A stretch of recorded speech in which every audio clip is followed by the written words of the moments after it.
Glória a Deus, que delícia estar aqui nesta manhã, não dá vontade de parar de louvar, de adorar, como essa palavra tão linda, poder entrar no Santo dos Santos.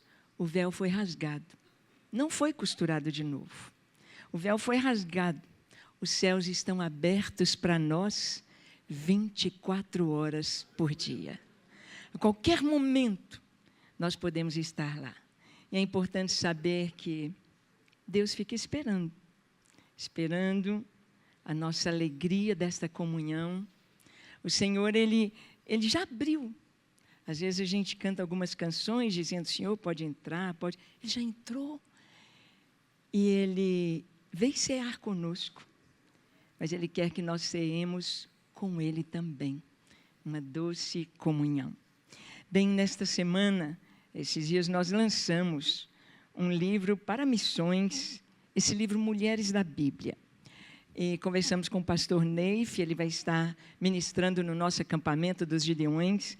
E aí falamos do livro, pastor, a gente gostaria de levar o livro lá na comunidade também. Podemos, você me dá uns 5 minutinhos lá no culto? E aí ele tão bondosamente falou, não, pastor Ângela, você vai trazer a palavra também. É com muita alegria que nós estamos aqui e trazemos muito boas notícias de missões. Deus tem feito algo tão lindo, algo tão maravilhoso. Esse ano, eu só posso pensar que a vinda de Jesus está muito próxima. Muito próxima. Nosso ministério já há 22 anos está com a lâmpada acesa no Brasil e hoje em 78 nações, com oração sem cessar na presença do Senhor. Oração dia e noite, porque ele falou isso como palavra profética do tempo do fim. Em Isaías 62, 6 e 7, ele disse, sobre os teus muros, ó Jerusalém, pus guardas. Ele não disse, eu vou pedir licença para colocar uns guardas. Ele não disse, eu vou fazer um convite, ele disse, eu pus guardas. Ele já separou, ele já escolheu, ele já colocou sobre os muros de Jerusalém. E Jerusalém, nós sabemos, é uma palavra plural, Yerushalayim, o sufixo em hebraico é plural, porque não é uma Jerusalém apenas, mas duas. A Jerusalém que visitamos, tiramos fotos das suas praças, do seu povo, dos seus muros, das suas portas, e a Jerusalém espiritual, que em Gálatas 4, Paulo diz que é a igreja. E tempos atrás, o pastor Márcio me pediu, falou, filha, eu quero que você faça um estudo para as mulheres, toda semana, durante um ano. 52 semanas, 52 mulheres. E eu obedeci, né? É bom obedecer, não é? E saía no boletim da igreja, todo domingo, aquele estudo. O tempo passou, muitos anos passaram, e Deus trouxe ao coração, várias pessoas falaram, pastor Ângela, põe num livro as mulheres da Bíblia. Então, nós colocamos, então aqui tem mais de 50 mulheres para a gente estudar. Não só as mulheres estudando, os homens também, porque nós aprendemos com os homens aprendem com as mulheres, não é verdade? Aprendemos uns com os outros, isso é comunhão. Então, aqui está o livro para que você possa adquirir para missões. Nós estamos com tantos desafios e é uma ferramenta de Deus para você dar para a esposa, dar para a filha, para a mãe, para a sogra, não é? Evangelize, vai ser uma grande bênção. Então, muito obrigada, pastor Neif, por seu coração sempre aberto, caminhamos sempre juntos. E algo tão gostoso que eu sinto aqui na comunidade é a adoração.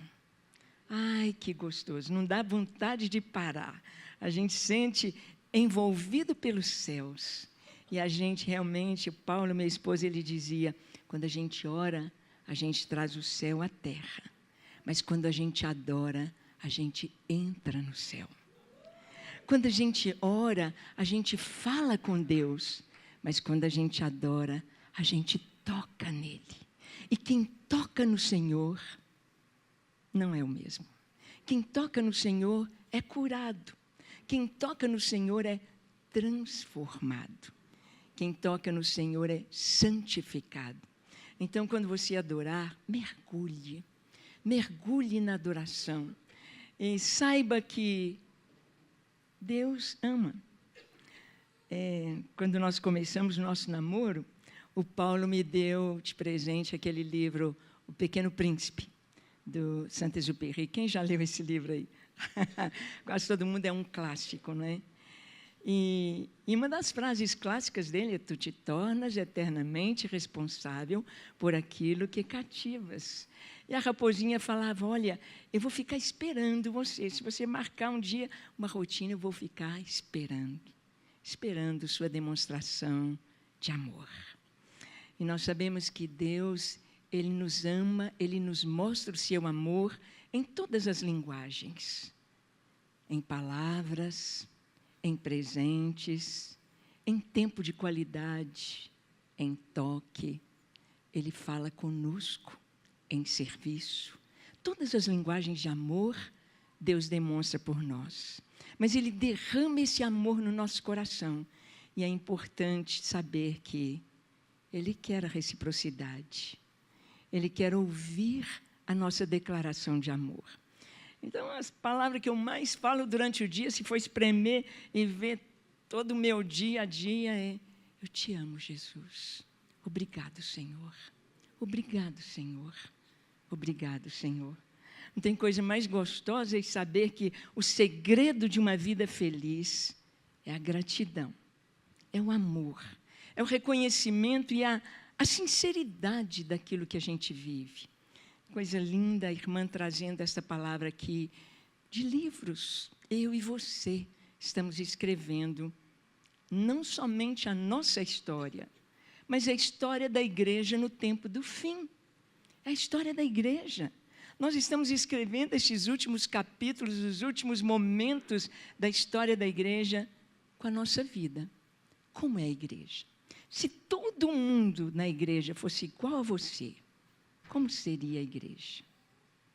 Se todos agissem como você, na fidelidade, no amor, na bondade, no ensino, na adoração, no exemplo, na família, se todos agissem como você, como seria a igreja? Então, é tão importante que o Senhor traz para nós padrões, Ele traz para nós uma ética, Ele traz para nós modelo, e o modelo é Ele, Jesus. Ser como Jesus.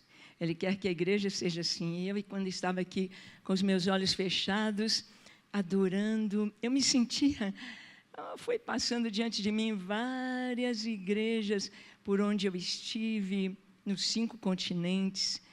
É o mesmo povo, é a mesma alegria, é o mesmo som, é a mesma presença, é a mesma atuação do Espírito Santo. E a igreja, o povo de Deus, como o pastor Robert disse aqui, a comunhão, corpo de Cristo.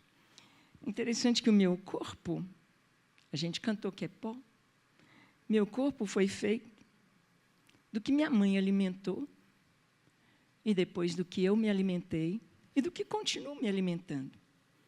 Então, a gente estuda bioquímica, não é? Vai vendo as transformações do alimento, começa na boca. A amilase lá, separando lá as proteínas como que vão para o nosso corpo. Tudo que está aqui veio do que eu comi. E é interessante que teve uma canção falando aí: eu tenho sede de ti, tenho fome de ti. Será que não passa sede, não passa fome? A palavra alma no hebraico é nefesh. Nefesh. Mas nefesh é também uma palavra traduzida por garganta. E pela nossa garganta passa tudo que é vital: água, comida e o ar. Não podemos viver sem água, sem comida, sem o ar. Não podemos respirar bastante e falar: já respirei bastante, agora vou parar. Não podemos. Já bebi muita água, agora vou parar de beber. Eu já comi muito, agora vou parar. Não. Nefesh. A minha alma tem sede de ti, a minha alma tem sede do Deus vivo. Quando irei e me apresentarei diante do Senhor? Quando ficaremos libertos desta natureza que nos inclina para o pecado? Quando? Quando Ele vier. Quando Ele se manifestar. João diz em primeira carta, capítulo 3, versículos de 1 ao 3, ele diz: filhinhos, ainda não se manifestou aquilo que havemos de ser, mas quando ele se manifestar, nós seremos tal qual ele é, porque haveremos de vê-lo como ele é. Mas o versículo 3 diz: por isso, todo aquele que nele tem esta esperança deve manter-se puro, como ele é puro. Você não gostaria de beber água num copo sujo, num copo contaminado, num copo que passou pelo esgoto. Você não quer beber água naquele copo, você vai lavar. O Senhor, Ele quer receber a nossa adoração, o Senhor quer receber a nossa oferta. Cantamos aqui: Senhor, eu sou o teu altar, pus lenha. O Senhor quer receber um coração limpo, puro. Isso não é uma utopia, isso é uma necessidade. E isso deve ser uma rotina, assim como a maioria de nós tomou um banho hoje cedo, vestiu uma roupa para vir à igreja, assim também, diante de Deus, a gente manter o coração limpo. E quando a gente tem esse costume, a gente não aguenta a sujeira, a gente não aguenta. A gente quer sempre estar limpo, cheiroso, a gente quer sempre estar com uma roupa limpa. E como nós trouxemos esse livro sobre as mulheres, eu falei: Senhor, o que o Senhor quer que possamos compartilhar com o teu povo nesta manhã? E Deus trouxe para conversarmos sobre a igreja e Cristo. Quem nós somos em Cristo? Como é o nosso relacionamento, essa relação tão grande entre o homem que é pó e Cristo. Tão lindo nós sabermos isto, que o ser humano é a criatura mais importante do universo. Nem os anjos. O ser humano. Deus o fez, Deus nos fez à sua imagem e semelhança. Deus nos fez para sentarmos na mesa com Ele. Deus nos fez para ter comunhão conosco, para conversar conosco. Ele gosta de conversar. A gente conversa tanto, e eu sei que você também. Deus não quer que você só converse com Ele pedindo. Bate papo com o Senhor. Senhor, o dia está tão lindo, que pôr do sol maravilhoso. Senhor, que flor maravilhosa o Senhor fez. Bate um papo com o Senhor. Isso é comunhão. Derrama seu amor, fala: Senhor, obrigado. Obrigado porque eu posso ouvir. Quanta gente não ouve. Obrigado porque eu posso ver, posso falar, posso comer, posso andar, posso me vestir e cuidar de mim, tomar o meu banho sozinha. Quanta gente não pode. Senhor, obrigado. Sabe, quando a gente vai aprendendo a caminhar com o Senhor, é tão gostoso. A vida se torna tão leve. A vida se torna uma vida de vitória, mesmo nas lutas, mesmo nas dificuldades. Aqui em João capítulo 19, versículo 34, nós vamos ver como surgiu a igreja do Senhor. João 19, versículo 34. Está escrito assim: mas um dos soldados lhe abriu o lado com uma lança, e logo saiu sangue e água. Uma cena da cruz. A cena da cruz, Jesus pronunciou ali 7 palavras, todas elas muitíssimo importantes. Quando Jesus disse: Eloi, Eloi, lama sabachthani, Deus meu, por que me desamparaste? Ele não estava apenas dizendo a realidade daquele momento. Ele não estava apenas fazendo uma oração ao Pai: Deus meu, por que me desamparaste? Mas ele estava fazendo uma alusão aos que estavam ao pé da cruz. Ali estavam os principais dos judeus. Os seus discípulos eram todos judeus. Eles conheciam e oravam os salmos. E esse é o Salmo 22. Salmo 22 traz toda a cena da cruz, quando condenação à morte de cruz ainda não existia. Foi inventada pelos romanos, não em Israel. Israel se matava por apedrejamento ou enforcamento, mas a cruz foram os romanos. E o Salmo 22 fala: traspassaram-me as mãos e os pés. Repartem entre si as minhas vestes, e sobre a minha túnica lançam sortes. Tudo descrito com absoluta precisão, a cena da cruz. Era como se Davi tivesse assistido um filme do futuro, um filme mostrando toda a cena da cruz, e ele descreve no Salmo 22. Uma súcia de cães me cercam. Cães não eram cachorros. Cães eram todos os que não faziam parte de Israel. Assim como bárbaros eram chamados os que não faziam parte do Império Romano. Cães eram uma expressão usada para quem não era judeu. Quando Jesus disse: não vou lançar o pão para os cachorrinhos, ele não queria humilhar aquela mulher, mas ele estava dizendo: você não faz parte do povo de Israel. E o Salmo 22 diz: uma súcia de cães me rodeia. Toda a cena ali estava. Eloi, Eloi, lama sabachthani. Jesus estava dizendo: olhem o Salmo 22. Tudo está sendo registrado agora. Vocês estão assistindo ao vivo e a cores o que foi predito 700 anos atrás. Davi viveu 700 anos antes de Cristo. E Eloi, Eloi, lama sabachthani, quando ele disse: está consumado, e suas últimas palavras foram: Pai, nas tuas mãos entrego o meu espírito. E dizendo isto, tombou a cabeça. Jesus só morreu porque ele disse essas palavras. Se Jesus não dissesse: eu entrego o meu espírito, ele jamais morreria, porque ele é o autor da vida. Nem sangramento, nem hemorragia, nem asfixia, nem parada cardíaca ou respiratória, nada poderia matar o autor da vida. E ele falou isso: ninguém tira a minha vida, eu de mim mesmo a dou.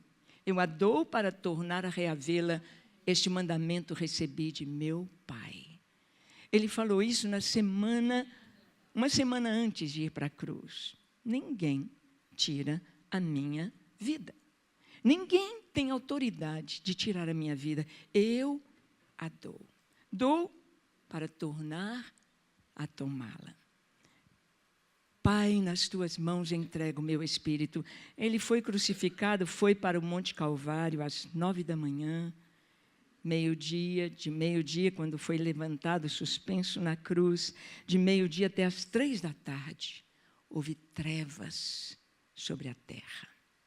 Houve trevas. Quando Jesus nasceu, a noite foi iluminada por uma estrela especial. Uma estrela que apareceu e um coral de anjos, um coral com milhares de milhares. Aqui eu já vi um coral maior que eu já vi cantar, o Aleluia de Handel, foi o coral na Coreia do Sul, com 5.000 vozes. Mas o coral que cantou no nascimento de Jesus eram milhares de milhares. Imagina um coral desse cantando aleluia para um grupinho de pastores. Não foi para os reis, não foi para os nobres, não foi para os importantes, foi para um grupo de pastores. Achareis uma criança, um menino envolto em panos, deitado numa manjedoura. Essa linguagem para os pastores tinha muito significado. Para a gente cantava no Natal, né? Num berço de palha dormia Jesus. E a gente retratava a manjedoura como um lugar para colocar palha para os animais de madeira. Mas o carpinteiro em Israel trabalhava não apenas com madeira, mas também com pedra. E as manjedouras eram de pedra. E o significado para os pastores é que, quando nascia um cordeiro, o primogênito, Se fosse perfeito para o sacrifício, não tivesse nenhum defeito na sua pele, nos seus olhos, na sua perninha, era perfeito para o sacrifício. Ele era enrolado assim que ele nasceu e era colocado numa manjedoura. Quando os pastores ouviram isto, eles entenderam: o primogênito de Deus, o cordeiro perfeito para o sacrifício. Vamos até Belém, vamos ver o que é isso, que notícia é esta? Mas quando o Senhor deu a sua vida ali na cruz, toda a natureza sentiu. Nós cantamos que Ele é o Filho do Criador, mas Ele não é apenas o Filho, Ele é o Criador. Porque sem Ele, nada do que foi feito se fez. Imagina a natureza contemplando o seu Criador naquela cruz. Imagina os anjos contemplando Jesus na cruz. Eles não podiam entender como Ele foi rejeitado. Como Ele foi rejeitado pelo seu próprio povo. Não queremos que Ele reine sobre nós. Nós temos um rei que é César. Então, fique com César. Crucificam. Os anjos não podiam entender. Os céus não podiam entender. A criação não podia entender o seu rei, o seu criador, naquela situação tão humilhante. Olhando para Ele, nenhuma beleza víamos que nos atraísse. Nenhuma. Seu rosto, talvez, manchado de sangue da coroa de espinhos, hematomas, a dor, a febre, as chicotadas, a carne viva ali nas suas costas. Nenhuma beleza havia. Suas mãos perfuradas, seus pés. E às 3h, exatamente na hora que o cordeiro da Páscoa era sacrificado nos lares, era como se Jesus, ali pendurado na cruz, ele fosse fazendo uma contagem regressiva até às 3h. 10, 9, 5, 4, 3, 2, 1. Pai, nas tuas mãos entrego meu espírito. E expirou. 3h. Trevas. O centurião romano, um cara ímpio, um cara que não conhecia as Escrituras, não conhecia as profecias, ele disse: verdadeiramente este homem era o Filho de Deus. Verdadeiramente este homem era o Filho de Deus. E os judeus vieram, olha, 3h, Jesus morreu, daqui a pouco, 18h, entra o sábado, entra um dia santificado, vai entrar, nós temos de tirar os corpos da cruz. Então, acelera a morte destes homens. Jesus, um jovem de 30 anos, 33 anos, que nunca ficou doente. Jesus nunca teve uma célula do seu corpo alterada. Nunca. Ele é o autor da vida. Como que um jovem forte morreu tão rápido? Em apenas 3 horas ali na cruz. E os outros estavam vivos ali, gemendo, sentindo, e para acelerar a morte eram quebradas as suas pernas. Porque pendurados, a força da gravidade, para respirar, para encher a caixa torácica, ele tinha de levantar para respirar. Então, se não pudessem se levantar para respirar, certamente os músculos intercostais aqui rígidos, eles morreriam por asfixia bem rápido. Quebraram as pernas do primeiro ladrão, do outro malfeitor, mas quando chegaram para quebrar as pernas de Jesus, ele já estava morto. Não precisa quebrar, porque estava escrito: nenhum dos seus ossos será quebrado. Nenhum. Cumprindo a profecia. Mas como atestar o óbito? Como atestar o óbito? Então vamos perfurar o coração dele. E o soldado então pega uma lança e de baixo para cima perfura o lado de Jesus. E a Bíblia diz que daquela ferida, aqui em João 19:34, mas um dos soldados lhe abriu o lado com uma lança, e logo saiu sangue e água. Aqui nasceu a igreja. Quantas irmãs aqui são mães, tiveram filhos? No nosso parto, eu tive 2 partos normais, um cesárea. Em todo parto tem sangue e água. A água do líquido amniótico e o sangue. O sangue de romper, sangue e água no parto. Aqui, o lado de Jesus foi perfurado e saiu sangue e água. Lá na primeira carta de João, ele vai falar sobre o testemunho do sangue e da água. Sangue fala de vida humana. Fala da vida do ser humano. Sangue. Jesus se tornou homem. Habitou entre nós. Foi verdadeiramente homem, em todo sentido. Como você que é homem. Jesus foi homem assim. Os anjos pecaram, mas o Filho de Deus não se tornou anjo para salvar anjos.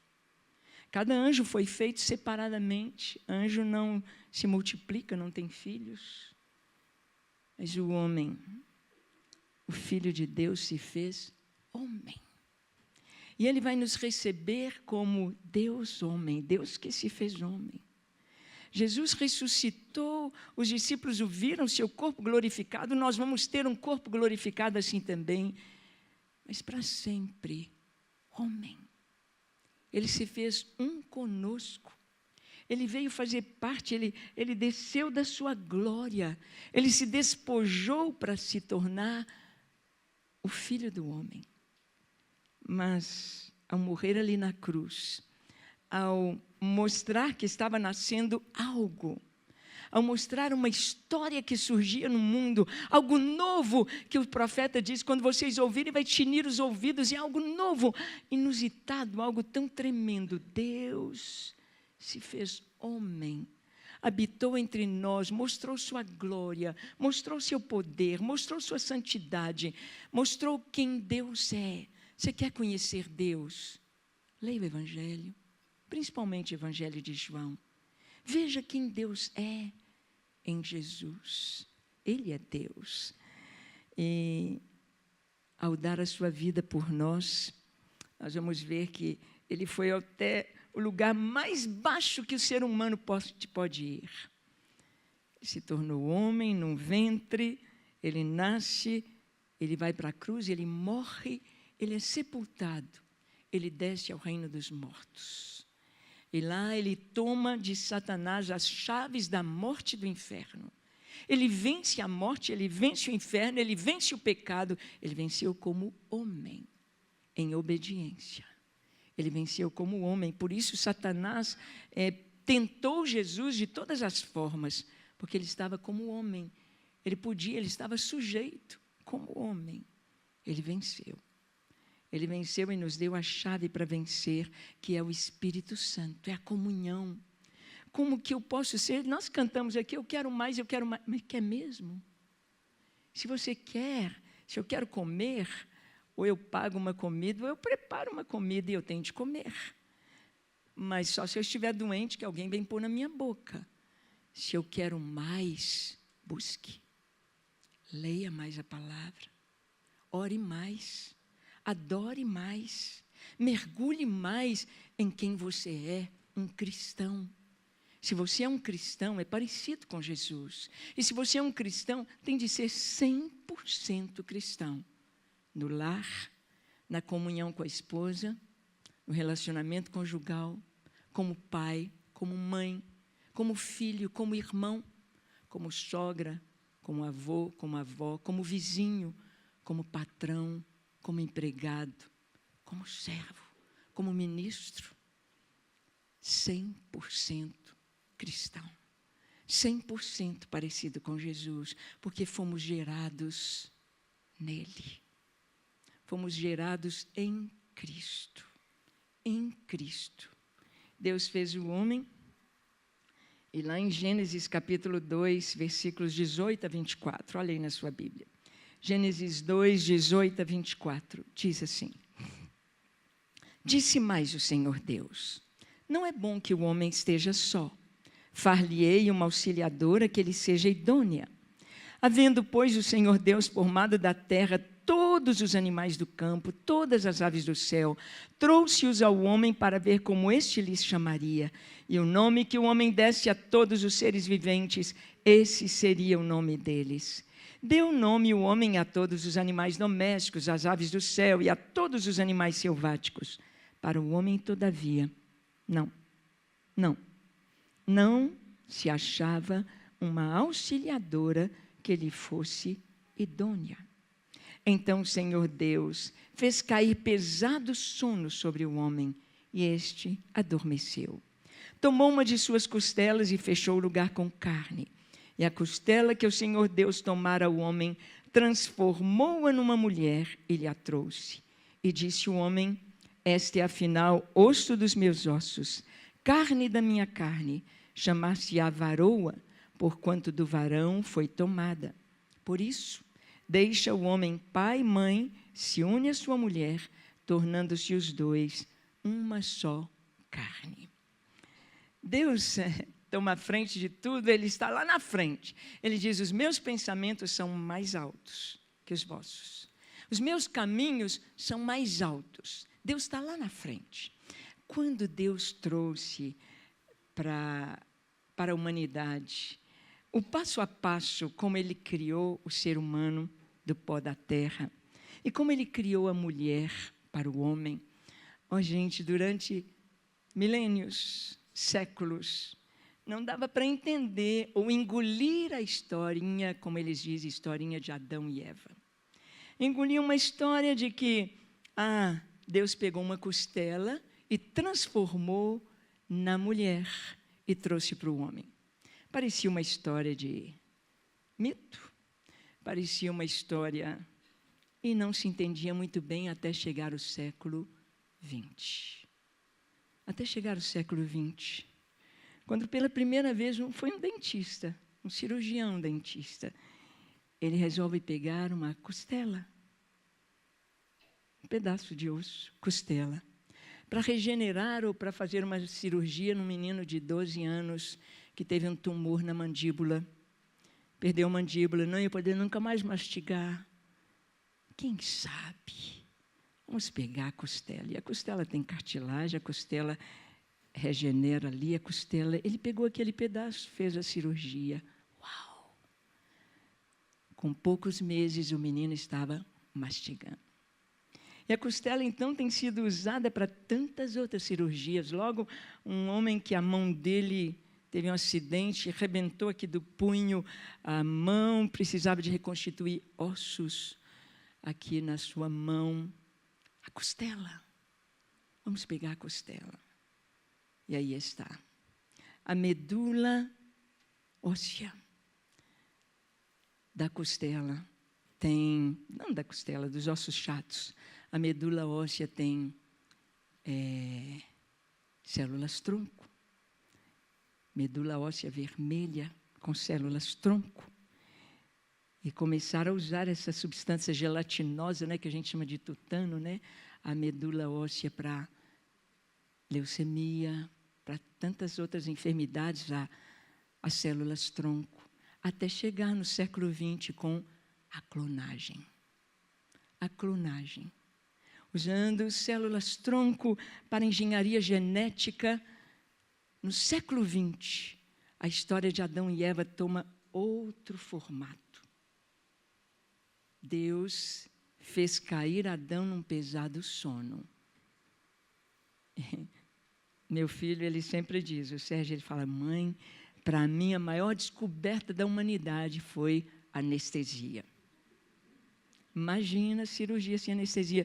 Lembra dos filmes que a gente assistia do Velho Oeste, quando alguém era flechado ou tinha de tomar uma bebida alcoólica, punha um pano na boca, tinha de dar um jeito de desmaiar, não é? Imagina a dor que as pessoas passavam. E lá no Gênesis, Deus foi o primeiro anestesista. Anestesia geral em Adão. Fez Adão cair em pesado sono. O primeiro cirurgião, plástico. Deus. Abriu o lado, tirou o osso, a costela, e fechou com carne. Eu estava assistindo um filme, esqueci o nome, de um cirurgião que fez a primeira cirurgia de separação das cabeças de gêmeas siameses. Alguém lembra o nome dele? Mãos Talentosas, o nome do filme, não é? Ele teve uma equipe de 50 pessoas para fazer uma cirurgia. E Jesus, e o Senhor aqui, o Criador, não é? Ele sozinho foi o anestesista, foi o cirurgião plástico e foi o cientista em engenharia genética. Pegou a célula de Adão, pegou osso de Adão, pegou célula de Adão, pegou cromossomos de Adão, pegou ali o DNA de Adão, e o Senhor então fez a clonagem. Adão, o homem, cromossomos, seu gameta XY. E o Senhor duplica XX e traz a mulher para o homem. E ele diz, você é osso dos meus ossos, você tem o meu DNA, você veio de mim, você procede de mim, nós somos um só. Somos um só. Por isso, na cruz, não teve anestesia para o Senhor. Ofereceram fel com vinagre, ele provou e não quis beber. Aquele fel com vinagre era um tipo de anestésico para diminuir a dor da cruz. Ele não teve anestesia. Não teve. Ele sofreu toda a dor para que eu nascesse, para que você nascesse. Não teve anestesia. E ali na cruz, o lado do Senhor ferido, quando Ele entregou sua vida, do seu coração perfurado sai sangue e água. A água sempre na Bíblia representa o Espírito Santo de Deus, representa a palavra de Deus. Se eu estou aqui hoje, você está aqui, é porque o Espírito Santo tocou você, transformou você através da palavra. A palavra de Deus se tornou viva dentro de nós, nos trouxe vida. Mas o sangue foi derramado. Sangue fora do corpo significa que houve morte. Sangue e água. E olha o que está em 1 Coríntios 6, versículo 17. 1 Coríntios 6, 17, o pastor Robert falou aqui nesta manhã sobre a ceia, sobre a comunhão. Diz, mas aquele que se une ao Senhor é um espírito com Ele. Homem e mulher, o casamento, Deus nos fez uma só carne. Uma só carne. O apóstolo Paulo, em Efésios capítulo 5, ele vai dizer para os homens, marido, ama a sua esposa. Quem ama a sua esposa, está amando a si mesmo. Está fazendo bem para si mesmo. Respeite a sua esposa, ame, faça o melhor para ela. Eu tinha de ficar até brigando com o Paulo, porque tudo que ele tinha o melhor era para mim. Então, o copo de açúcar, eu falava, não, Anjinho, está muito, não quero isso. Não, esse aqui é o seu, é honra, é para você. O melhor pedaço, esse é seu, esse é seu. Mas é tão gostoso um marido que ama, que honra, que entende que a sua esposa, antes de ser sua esposa, ela é filha de Deus. E o pai está observando, olha, cuida da minha filha. Minha filha. É tão importante a gente saber isso. Quando Jesus instituiu a ceia, sabe que foi uma cerimônia de noivado? A ceia foi uma cerimônia de noivado. Tudo que Jesus falou ali naquela mesa remete a um noivado judaico. Quando ele disse em João 14, não se turbe vosso coração. Credes em Deus, crede também em mim, na casa de meu pai há muitas moradas. Interessante que os patriarcas, tinha a casa aqui do patriarca, os filhos iam casando, o patriarca fazia a casa para o filho morar em volta da casa dele. Na casa de meu pai há muitas moradas. Eu vou preparar lugar. Isso o noivo falava para a noiva na cerimônia de noivado. Vou preparar lugar, depois eu volto para te buscar. E buscava a noiva ao som de chofar, com festa, carregava a noiva nos braços. Jesus virá nos buscar, Ele virá até as nuvens e nós vamos encontrar com Ele. Os mortos em Cristo ressuscitarão primeiro, então nós, os que estivermos vivos, seremos transformados, indo ao encontro do Senhor. Uma só carne, aqui no casamento, mas um só Espírito com Jesus. Então eu sei que eu sou um cristão, porque o Espírito Santo fala comigo que eu sou filho de Deus. Mas eu preciso entender que eu tenho de dar espaço ao Espírito Santo, sabendo que eu me tornei um só com Ele. Eu queria que você ficasse de pé nesta hora. A gente, como dentista, antes usava o que muitos de nós têm aí na boca, nos molares, que é o amálgama. Limalha de prata com mercúrio, e a gente acomodava ali naquela cavidade, e era uma amálgama. Depois que você juntou a limalha de prata com mercúrio, tirou o excesso de mercúrio, você colocou ali aquilo, acomodou e secou, endureceu. Não tem mais jeito. É uma liga. Quando o Espírito Santo, Ele se amalgamou com o meu espírito, não tem mais jeito, somos um só. Um só. Por isso o apóstolo Paulo diz, não mais eu vivo, mas é Cristo que vive em mim.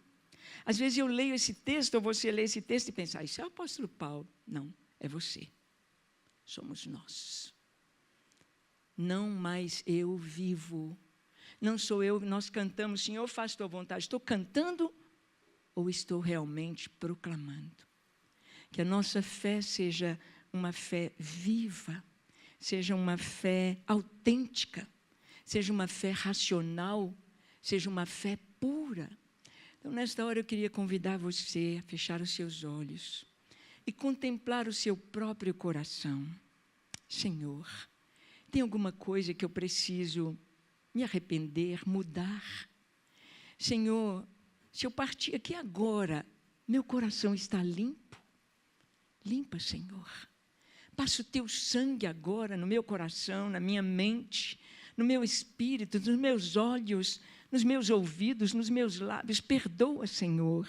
Perdoa pecados cometidos ou mesmo omitidos, coisas que eu deveria fazer e não tenho feito. Perdoa.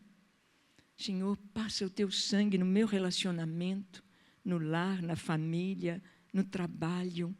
Seja sincero com Deus. Aproveite esse momento. Saia daqui depois dessa ceia maravilhosa, deste louvor maravilhoso. Saia daqui com o seu coração completamente limpo. Completamente limpo. Senhor, louvamos o teu nome. Nós cantamos e cantamos de todo o coração, aleluia, que o Senhor reina, que Tu és o Senhor, que Tu és o Criador, Tu és o nosso Salvador. Recebe a gratidão do nosso coração, Senhor. Não merecemos nada que o Senhor fez, mas nós recebemos e aqui estamos. Obrigado porque o Senhor nos transformou. O Senhor fez de nós novas criaturas. Mas, Pai, queremos mais santidade, mais pureza. Queremos ser mais parecidos com Jesus. Ó Espírito Santo, vem de uma maneira tão efetiva, tão maravilhosa, inundar o nosso ser, cada célula do nosso corpo, ocupada plenamente por Tua doce presença. O dia de hoje seja um dia ainda mais maravilhoso, de comunhão, de alegria, de adoração, de sinceridade, de santidade, pois em breve estaremos contigo. Ajuda-nos a viver como cristãos verdadeiramente. Pai, ministramos sobre a vida de nossos irmãos, cada um que aqui está. Ministramos sobre aqueles que assistirão a este culto, ó Deus, para que os nossos corações sejam puros, santos, ligados ao Teu Espírito e glorificando sempre o Teu nome. Recebe o nosso louvor, a nossa gratidão e tudo que somos e temos, só para Ti. Em nome de Jesus. Amém. Amém. Pastor Robert.